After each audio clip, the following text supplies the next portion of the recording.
नमो नमो नमो सिद्धानं नमो नमो नमो आयर्यानं नमो नमो नमो वज्रायनं नमो नमो नमो लोए सव साहुनां एसो पंच नमोकारो एसो पंच नमोकारो सव पावपनासनो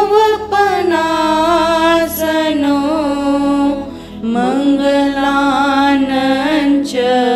सवेसी पढ़मं हवै मंगलम् मंगलानंच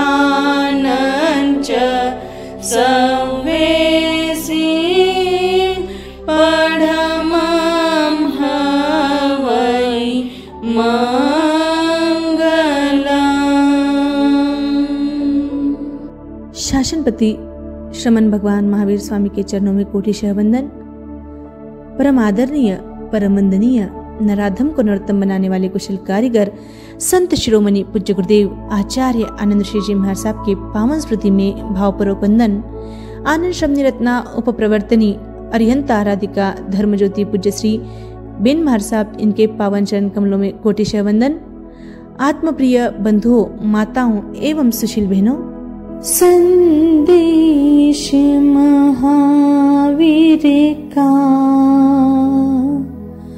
दुनिया को सुना देंगे। संदेश महावीर का दुनिया को सुना देंगे। घर घर में अहिंसा की हम ज्योति जला देंगे। घर घर में अहिंसा की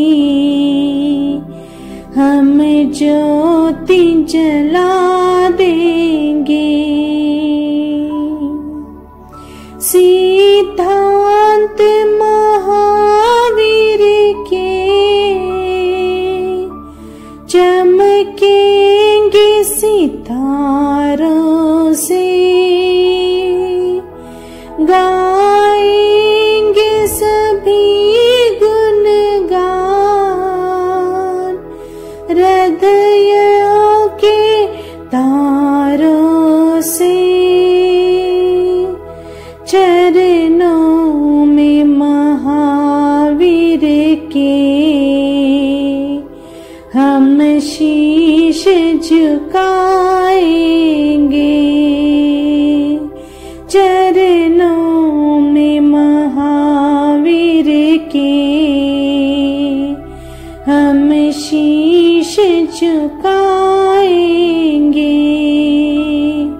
संदेश महावीर का दुनिया को सुना देंगे।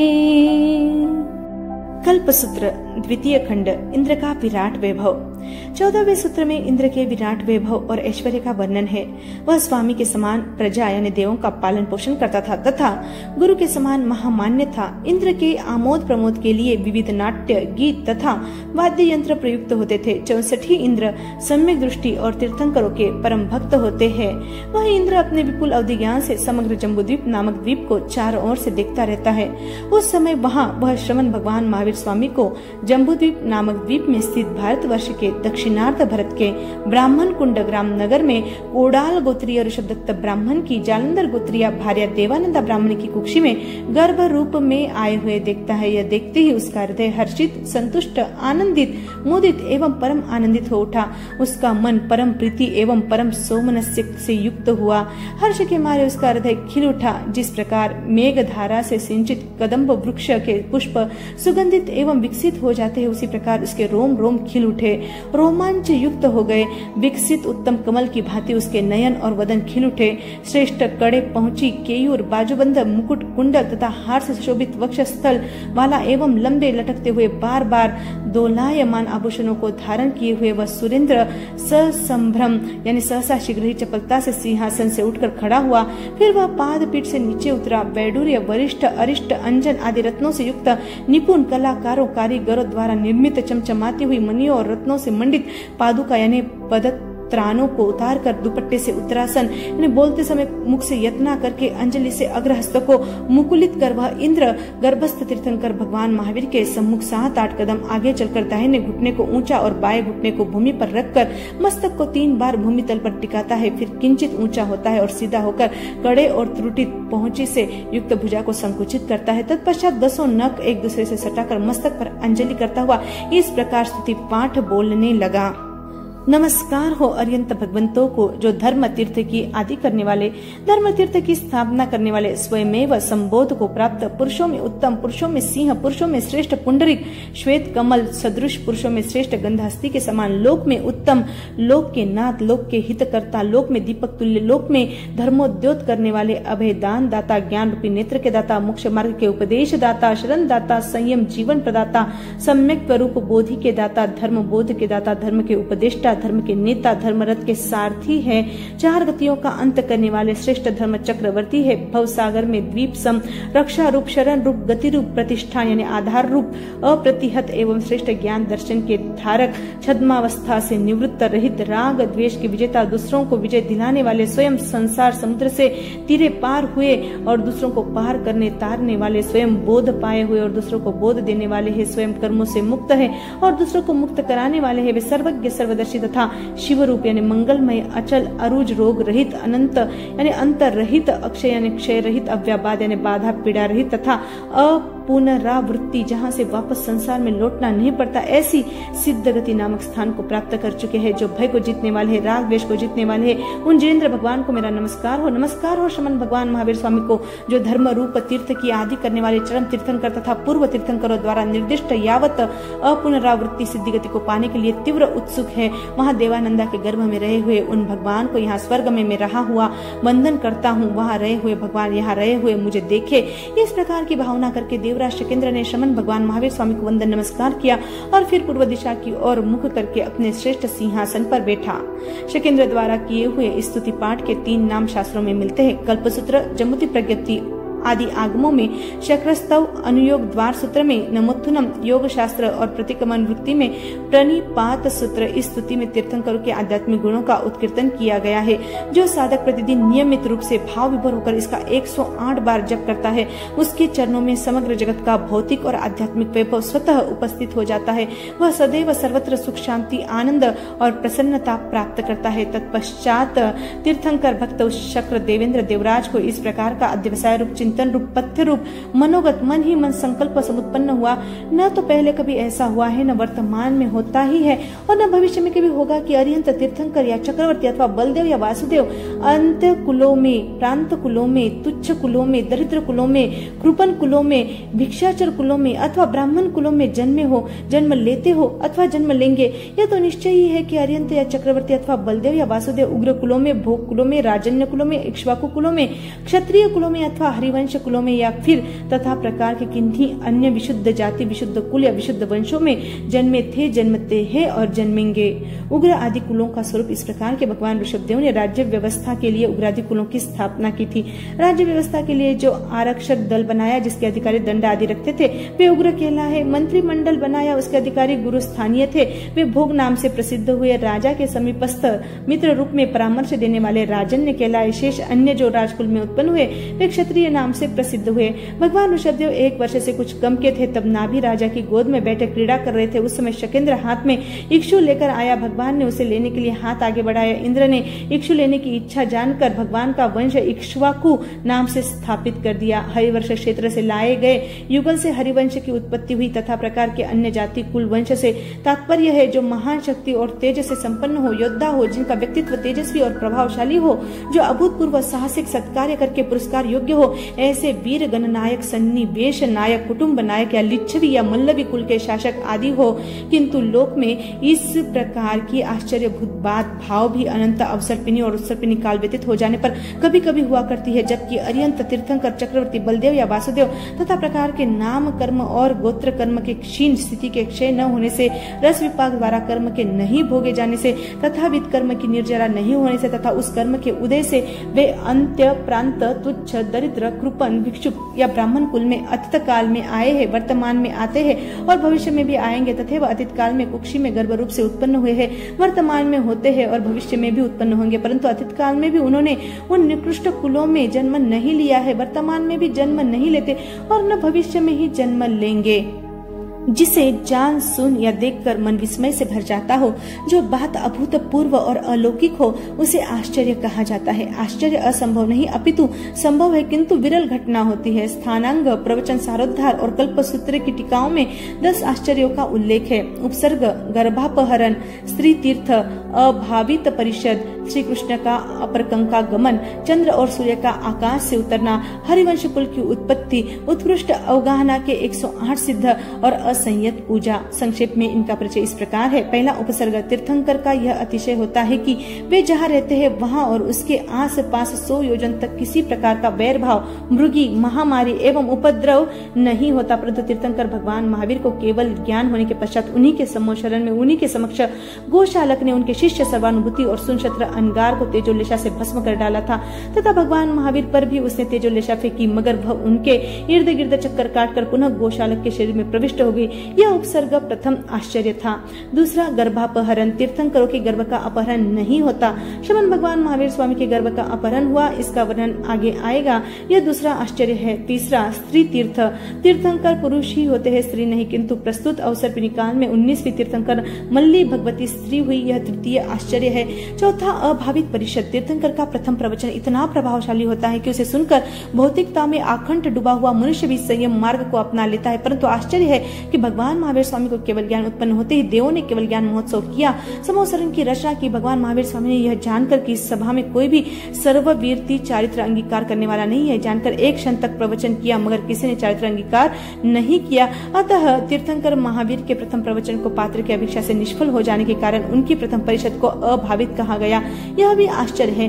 पांचवा, कृष्ण का अपरकंका गमन। ऐसा नियम है कि वासुदेव या चक्रवर्ती सम्राट अपनी सीमा से बाहर अन्य की सीमा में नहीं जाते, किंतु एक बार सती द्रौपदी का धातकी खंड के अपर कंकाधीश पद्मनाभ द्वारा अपहरण किए जाने पर श्री कृष्ण को जम्बूद्वीपीय भरत क्षेत्र से धाती खंड स्थित अपर कंका क्षेत्र में जाना पड़ा। वहां जाकर पद्मनाभ को पराजित करके वे विजय शंख बजाकर द्रौपदी को लेकर वापस लौट रहे थे कि धातकी खंडस्थ भरत क्षेत्र के कपिल वासुदेव उनसे मिलने हेतु द्रुत गति से चले, परंतु मिलन नहीं हुआ। श्री कृष्ण पहले ही वहां से प्रस्थान कर चुके थे। श्री कृष्ण वासुदेव का कपिल वासुदेव के क्षेत्र में जाना पंचम आश्चर्य है। छठा, चंद्र सूर्य का आकाश से उतरना। तीर्थंकरों के दर्शन हेतु चंद्र और सूर्य आते हैं, परंतु अपने शाश्वत विमानों में नहीं। मगर एक समय जब भगवान महावीर स्वामी छद्मावस्था में कौशाम्बी में विराजमान थे, तब भगवान के दर्शन हेतु चंद्र और सूर्य दोनों अपने शाश्वत विमानों के साथ उपस्थित हुए, यह भी एक आश्चर्य है। सातवां, हरिवंश कुल की उत्पत्ति। कौशाम्बी के सम्राट सम्मुख ने वीरक की पत्नी वनमाला को देखा तो उसके सौंदर्य पर मोहित होकर झोपड़ी से उसका अपहरण कर अपने राजप्रसाद में ले आया, उसके साथ आमोद प्रमोद करने लगा। एक बार अपने गवाक्ष से राजमार्ग पर जाते हुए वीरक की उन्मत्त की सी दशा देख दोनों को विरक्ति हुई। उसी समय बिजली गिरने से दोनों मरकर हरिवर्ष क्षेत्र में योगलिक रूप में उत्पन्न हुए। वीरक भी तपोलीन होकर उसके प्रभाव से प्रथम देवलोक में किलबिशी देव बना। पूर्व जन्म कृत वैर स्मरण कर वह देव हरिवर्ष से दोनों योगलिक युगल को उठाकर चंपा नगरी में ले आया। संयोगवश वहां के इक्ष्वाकु कुल सम्राट का निधन हो चुका था, अतः दंपति युगल में से हरि को वहां का सम्राट और हरिणी को राजमहिषी घोषित किया गया। इन्हीं से हरिवंश कुल की उत्पत्ति हुई। योगलिक व्यसन सेवन नहीं करते और नरक में नहीं जाते, पर इन दोनों ने सप्त व्यसन का सेवन किया और नरक में गए। यह आश्चर्यजनक घटना थी। 8वां, चमरेंद्र का उत्पात। असुरराज चमरेंद्र आदि कभी स्वधर्म सभा में नहीं जाते, परंतु शकेंद्र की दिव्य भोग लीन देखकर पुरन नामक बाल तपस्वी से चमरेंद्र बना हुआ असुर राज कुपित हुआ और स्वधर्म सभा के द्वार पर जाकर उत्पात करने लगा। शकेंद्र ने उस पर वज्र फेंक कर उसका पीछा किया, मगर चमरेंद्र अपना सूक्ष्म रूप बनाकर भगवान महावीर स्वामी के चरण शरण लेकर छिप गया। भगवान महावीर स्वामी के निकट पहुंचने से पूर्व ही शकेंद्र ने वज्र को पकड़ लिया और भगवान का शरणागत होने से चमरेंद्र को क्षमा कर दिया। असुर राज चमरेंद्र का अनंत काल के पश्चात तीर्थंकर की शरण लेकर स्वधर्म सभा तक जाना भी एक आश्चर्यजनक घटना है। 9वां आश्चर्य, उत्कृष्ट अवगाहना के 108 सिद्ध। उत्कृष्ट अवगाहना वाले एक साथ 2 ही सिद्ध होते हैं, 108 सिद्ध नहीं होते, ऐसा शाश्वत नियम है। परंतु भगवान ऋषभदेव तथा भरत के सिवाय उनके 99 पुत्र एवं भरत के 8 पुत्र, इस प्रकार 500 धनुष के उत्कृष्ट अवगाहना वाले 108 सिद्ध बुद्ध मुक्त एक ही समय में एक साथ हुए, यह भी कम आश्चर्यजनक नहीं है। 10वां है असंयत पूजा। संयत सदा पूज्य और वंद्य होते हैं, किंतु संयत की तरह असंयत की पूजा प्रतिष्ठा होना आश्चर्यजनक है। भगवान सुविधिनाथ के तीर्थ में एक समय ऐसा आया जिस समय श्रमण शमनिया नहीं रही, इसलिए असंयतियों की ही पूजा हुई। ये 10 आश्चर्य विभिन्न तीर्थंकरों के समय में हुए हैं। आगमों में इन्हें आश्चर्य अच्छेरा या आश्चर्यभूत कहा गया है। शकेंद्र ने सोचा, यह श्रमण भगवान महावीर स्वामी जम्बूद्वीप नामक द्वीप में भारतवर्ष में ब्राह्मण कुंड ग्राम नगर में कोड़ाल गोत्रीय ऋषभदत्त ब्राह्मण की पत्नी जालंधर गोत्रीय देवानंदा ब्राह्मणी की कुक्षी में गर्भ रूप में आए हैं। अतः भूत, वर्तमान और भविष्य काल के देवेंद्र देवराज शकेंद्र का यह जिताचार है कि अरिहंत भगवान को तथा प्रकार के अंतकुल, प्रांतकुल, तुच्छकुल, दरिद्रकुल, भिक्षुकुल और कृपन कुलों में से लेकाल कर यथा प्रकार के उग्रकुल, भोगकुल या राजन्य कुल अथवा ज्ञात कुल, क्षत्रिय कुल या हरिवंश कुल एवं तथा प्रकार के राज्यश्री की व्यवस्था एवं पालन करने वाले अन्य श्री विशुद्ध जाति कुल तथा वंशों में साहरित कराया जाए। अतः मेरे लिए भी श्रेयस्कर है कि पूर्व तीर्थंकर निर्दिष्ट अंतिम तीर्थंकर श्रमण भगवान महावीर के गर्भ को ब्राह्मण कुंड ग्राम नगर के कोडाल गोत्रीय ऋषभदत्त ब्राह्मण की पत्नी जालंधर गोत्रीय देवानंदा ब्राह्मणी की कुक्षी से क्षत्रिय कुंड ग्राम नगर के ज्ञात वंशीय क्षत्रियों में से काश्यप गोत्रीय सिद्धार्थ क्षत्रिय की भार्या वाशिष्ठ गोत्रीय त्रिशला क्षत्रियानी की कुक्षी में गर्भ रूप में साहरण यानी परिवर्तन करा दिया जाए। साथ ही जो त्रिशला क्षत्रियानी का गर्भ है उसे भी जालंधर गोत्रीय देवानंदा ब्राह्मणी की कुक्षी में गर्भ रूप में साहरण यानी स्थापित कराया जाए। शकेंद्र ने इस प्रकार का विचार किया और फिर तदनुरूप चिंतन करके पदाति सेना के अधिपति हरि ने गमेशी देव को अपने पास बुलाया। बुलाकर इंद्र ने उससे यूं कहा, विवेचन इस प्रकार है कि एक महिला के गर्भ से दूसरी महिला के गर्भ में ले जाने की प्रक्रिया अर्थात गर्भ परिवर्तन की प्रक्रिया असंभव नहीं है। वैदिक परंपरा में भी गर्भ परिवर्तन का उल्लेख भागवत पुराण में है। कंस जब वसुदेव की संतानों को समाप्त करने पर तुला हुआ था, तब विश्वात्मा ने योग माया से देवकी का गर्भ रोहिणी के गर्भ में रखने का आदेश दिया था। आदेश पाकर योग माया ने देवकी का गर्भ रोहिणी के गर्भ में रख दिया था। तब पूर्ववासी कहने लगे थे, हाय बेचारे देवकी का यह गर्भ नष्ट हो गया। वर्तमान वैज्ञानिक युग में तो यह कार्य असंभव नहीं रहा। गुजरात वर्नाक्यूलर सोसाइटी द्वारा प्रकाशित जीवन विज्ञान में इस संबंध में एक प्रकार घटना इस प्रकार है कि एक अमेरिकन डॉक्टर को एक भाटिया स्त्री के पेट का ऑपरेशन करना था। स्त्री गर्भवती थी, अतः डॉक्टर ने गर्भवती बकरी का पेट चीरकर उसके पेट का बच्चा विद्युत संचालित एक डिब्बे में रखा और उस स्त्री के पेट का बच्चा बकरी के पेट में रखा। ऑपरेशन कर चुकने के पश्चात स्त्री का बच्चा पुनः स्त्री के पेट में और बकरी का बच्चा बकरी के पेट में रख दिया। कालांतर में स्त्री और बकरी ने जिन बच्चों को जन्म दिया वे स्वस्थ और स्वाभाविक थे। हरि ने गमेशी देव को इंद्र ने इस प्रकार कहा कि हे देवानुप्रिय, बात ऐसी है कि निश्चय ही भूतकाल में न तो ऐसा हुआ है, न ही वर्तमान में ऐसा होता, न भविष्य में ऐसा हुआ कि अरिहंत तीर्थंकर चक्रवर्ती बलदेव या वासुदेव कदापि अंतकुल, प्रांतकुल, कृपनकुल, दरिद्रकुल, तुच्छकुल या भिक्षुकुल आदि में न तो भूतकाल में आए थे, न ही वर्तमान में आते हैं और न भविष्य में आएंगे। ऐसा निश्चित है कि अरिहंत चक्रवर्ती बलदेव अथवा वासुदेव उग्र कुलों में, भोग कुलों में, राजन्य कुलों में, ज्ञात कुलों में या क्षत्रिय कुलों में अथवा इक्ष्वाकु कुलों में या हरिवंश कुलों में या फिर तथा प्रकार के विशुद्ध जाति कुल और वंश वाले कुलों में भूतकाल में आए थे, वर्तमान में आते हैं और भविष्य में भी आएंगे। प्रिय हरि ने गमेशी देव, कभी ऐसा होता नहीं। यदि कदाचित ऐसी बात हो भी गई तो उसे आश्चर्यभूत समझो। ऐसी घटना अनंत अवसर्पिणी और उत्सर्पिणी काल के व्यतीत हो जाने पर जिनके नाम और गोत्र कर्म का क्षय नहीं हुआ अथवा उसे पूर्णतया बेदा भोगा नहीं और पूर्णतया निर्जरा नहीं की होती है, प्रत्युत जिनके वे कर्म उदय में आ गए हो, वे अरिहंत चक्रवर्ती बलदेव या वासुदेव अंत कुल में, प्रांत कुल में, यावत भिक्षु कुल आदि में अतीत में आए थे, वर्तमान में भी आते और भविष्य में भी आएंगे। किंतु वहां उन्होंने न तो भूतकाल में यानी योनि द्वारा जन्म लिया था, न वे वर्तमान में जन्म लेते हैं और न ही भविष्य में जन्म लेंगे। किंतु हमें मालूम हो गया है कि श्रमण भगवान महावीर स्वामी जम्बूद्वीप नामक द्वीप के भारतवर्ष में ब्राह्मण कुंड ग्राम नामक नगर में कोडाल गोत्रीय ऋषभदत्त ब्राह्मण की पत्नी जालंधर गोत्रीय देवानंद देवानंदा ब्राह्मणी की कुक्षी से गर्भ रूप में उत्पन्न हुए। अतः अतीत, वर्तमान और भविष्य के शकेंद्र देवराज देवेंद्र का यह जिताचार कर्तव्य या कुल परंपरागत आचार हो जाता है कि वे अत्यंत भगवंतों, तीर्थंकरों को तथा प्रकार के अंतकुल, प्रांतकुल, तुच्छकुल, कृपन कुल, दरिद्र कुलों या तथा भिक्षुक कुलों में से उग्र कुलों या भोग कुलों, राजन्य कुलों अथवा ज्ञातृ कुलों, क्षत्रिय, इक्ष्वाकु अथवा हरिवंश कुलों में या फिर अन्य तथा प्रकार के विशुद्ध जाति कुल वाले वंशों में गर्भसाहरण यानी गर्भ परिवर्तन अदला बदली कराए। तो हे देवानुप्रिय हरिणगमेशी, तुम जाओ और श्रमण भगवान महावीर के गर्भ को ब्राह्मण कुंड ग्राम नगर के कोडाल गोत्रीय ऋषभ दत्त ब्राह्मण की पत्नी जालंधर गोत्रीय देवानंदा ब्राह्मणी की कुक्षी में से क्षत्रिय कुंड ग्राम नगर के ज्ञात वंशीय क्षत्रियों के काश्यप गोत्रीय सिद्धार्थ क्षत्रिय की भार्या वशिष्ठ गोत्रीय त्रिशला क्षत्रिय यानी की कुक्षी में गर्भ रूप से स्थापित करो। ऐसा करके पुनः मेरी आज्ञा मुझे अर्पित करो, अर्थात मुझे कार्य हो जाने की सूचना दो। तत्पश्चात वह पदाति सेना का अधिपति हरिणगमेशी देव देवेंद्र देवराज शकेंद्र के द्वारा ऐसा कहे आदेश दिए जाने पर हर्षित हुआ। यावत प्रसन्नचित्त से दोनों हाथों को जोड़ अंजलिबद्ध होकर देव की जैसी आज्ञा इस प्रकार शकेंद्र के आज्ञा वचन को विनय पूर्वक स्वीकार करता है। आज्ञा को सविनय शिरोधार्य करके वह देवेंद्र देवराज शकेंद्र के पास से निकला और वहां से निकलकर वह उत्तर पूर्व दिशा अर्थात ईशान कोण में गया। वहां जाकर विक्रिय समुद्घात से आत्मप्रदेशों को समूहित करके उसने स्व शरीरस्थ आत्मप्रदेशों तथा कर्म पुद्गल समूह को संख्यात योजन विस्तृत लंबे दंड के आकार का दंड बाहर निकाला। अर्थात भगवान को एक गर्भ से दूसरे गर्भ में स्थापित करने के लिए अपने शरीर को निर्मल बनाना आवश्यक होने से उसने शरीरस्थ स्थूल पुद्गल परमाणुओं को बाहर निकाला, जैसे कि रत्नों के, वज्रों के, वैडूर्यों के, लोहिताक्ष, मसरगल्ल, हंसगर्भ, पुलक, सौगंधिक, ज्योतिरस, अंजन, अंजन पुलक आदि विभिन्न प्रकार के रत्नों के तथा रजत जात रूप यानी स्वर्ण, सुभग, अंक, स्फटिक और अरिष्ट आदि सभी जाति के रत्नों के स्थूल पुद्गल होते हैं। वैसे ही अपने शरीर में जो स्थूल पुद्गल थे उन्हें निकाला और उनके बदले में सूक्ष्म और सार रूप पुद्गलों को ग्रहण किया। इस प्रकार हरिणगमेशी देव ने भगवान के पास जाने के लिए अपने शरीर को श्रेष्ठ बनाने हेतु सूक्ष्म और शुभ पुद्गलों को ग्रहण करके पुनः दूसरी बार भी वैक्रिय समुद्घात किया।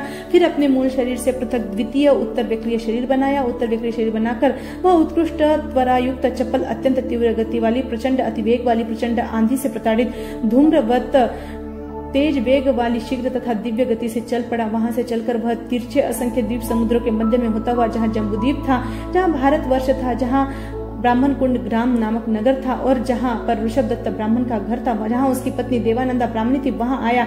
आते ही सर्वप्रथम गर्भस्थ श्रमण भगवान महावीर स्वामी को देखते ही प्रणाम किया। तत्पश्चात समस्त परिजनों से देवानंदा ब्राह्मणी को अवस्वापिनी यानी बेसुध करने वाली निद्रा दिला दी, अर्थात सुला दिया। अवस्वापिनी निद्रा लेकर उसने अशुभ पुद्गलों को दूर किया और शुभ पुद्गल प्रक्षिप्त किए। शुभ पुद्गलों का प्रक्षेप करके हे भगवान आपकी आज्ञा हो, इस प्रकार आज्ञा लेकर श्रमण भगवान महावीर को किसी प्रकार की बाधा पीड़ा दिए बिना अपने दिव्य प्रभाव से निराबाद रूप से दोनों हाथों यानी अंजलि में ग्रहण किया, उठाया। दोनों हाथों में निराबाद रूप से लेकर जहां क्षत्रिय कुंड ग्राम नामक नगर था, जहां सिद्धार्थ क्षत्रिय का घर था और जहां त्रिशला क्षत्रियानी थी, वहां आया। वहां आते ही परिजनों से त्रिशला क्षत्रियानी को अवस्वापिनी निद्रा के अधीन किया। फिर उसने वहां के अशुभ और अस्वच्छ पुद्गलों को हटाया और उनके बदले शुभ पुद्गलों को प्रक्षिप्त किया। इस प्रकार शुभ पुद्गलों का प्रक्षेप करके उसने श्रमण भगवान महावीर स्वामी को सुखपूर्वक बाधा रहित त्रिशला क्षत्रियानी की कुक्षी में गर्भ रूप से स्थापित किया और त्रिशला क्षत्रियानी की कुक्षी में जो गर्भ था उसे जालंधर गोत्रीय देवानंदा ब्राह्मणी की कुक्षी में गर्भ रूप में स्थापित कर दिया। इस प्रकार इंद्राज्ञानुसार गर्भ परिवर्तित करके जिस दिशा से वह आया था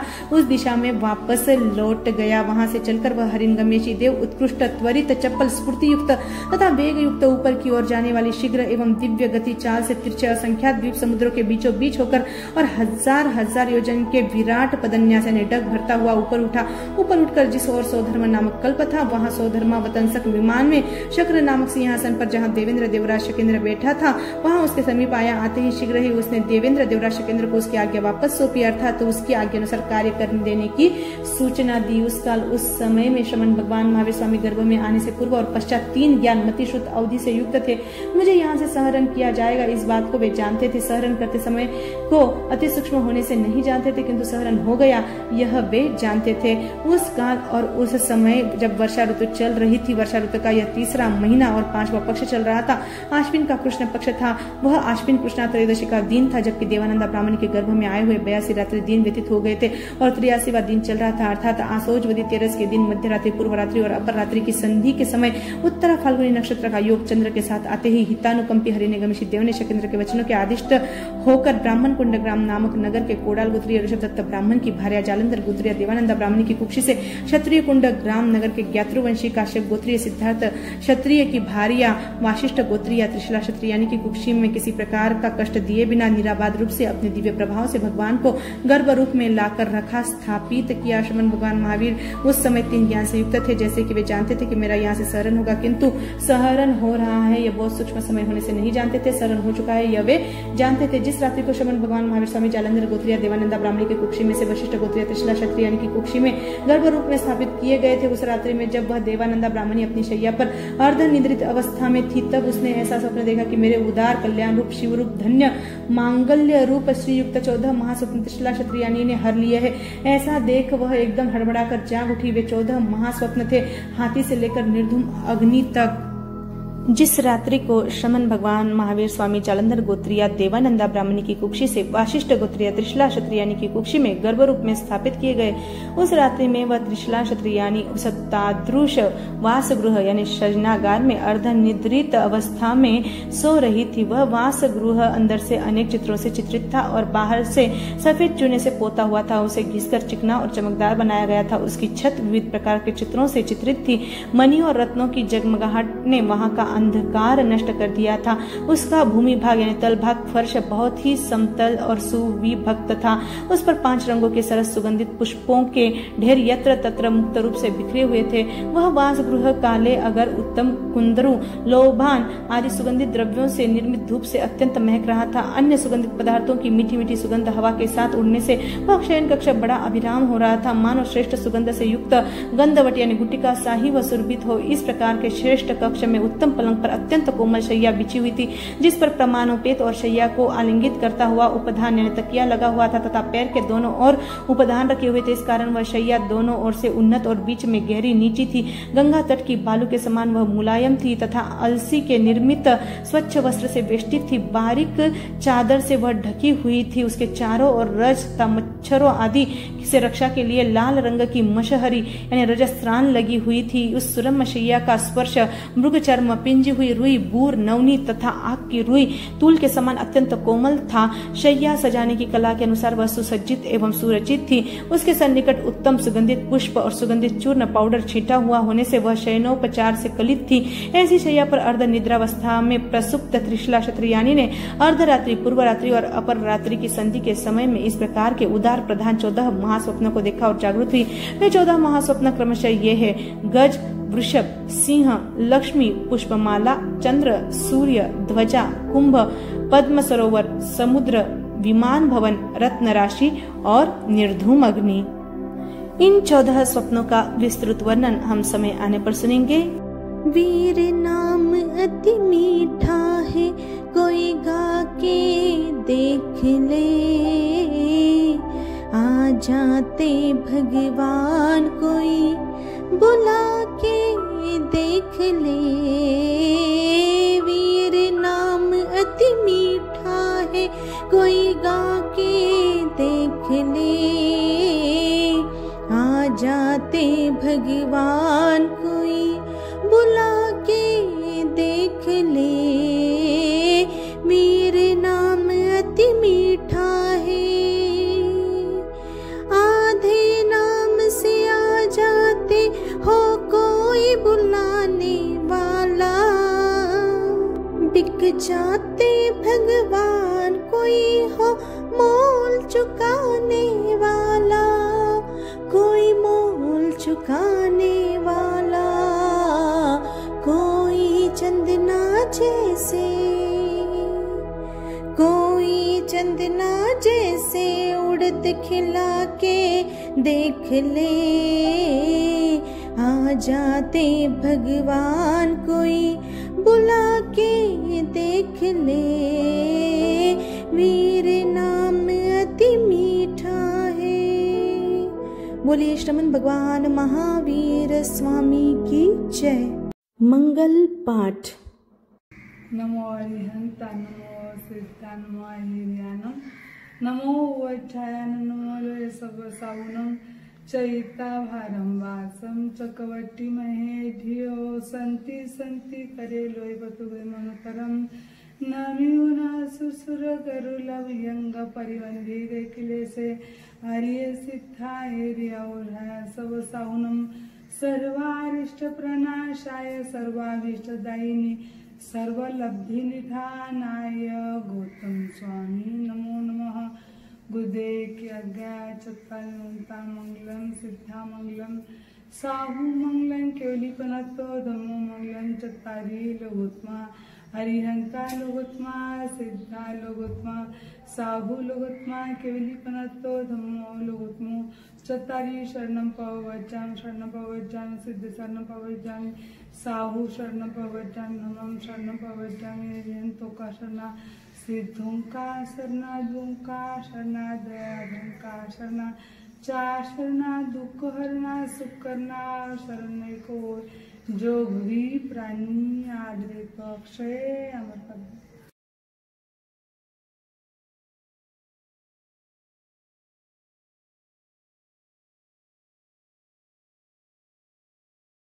अंगोष्ठे अमृत वसे लभितना भंडार श्री गुरु गौतम समरिये मनवांचित फलदातार भावे भावना भाविये भावे दीजे दान भावे धर्म आराधिये भावे केवल ज्ञान पावे पद निर्वाण। श्रमण भगवान महावीर स्वामी की जय। शांतिनाथ भगवान की जय। आचार्य सम्राट पूज्य गुरुदेव आनंद ऋषि जी महाराज साहब की जय। कर्नाटक गज के श्री घोर तपस्वी पूज्य श्री गणेश लाल जी महाराज साहब की जय। ध्यान योगी आचार्य प्रवर पूज्य डॉक्टर शिव मुनि जी महाराज साहब की जय। युवाचार्य पूज्य श्री महेंद्र ऋषि जी महाराज साहब की जय। महाराष्ट्र प्रवर्तक पूज्य श्री कुंदन ऋषि जी महाराज साहब की जय। दादी गुरनी जी पूज्य श्री प्रेम कंवर जी महाराज साहब की जय। आनंद श्रमणी रत्ना उप प्रवर्तनी पूज्य श्री कंचन कंवर जी महाराज साहब की जय। सब संत सतियों की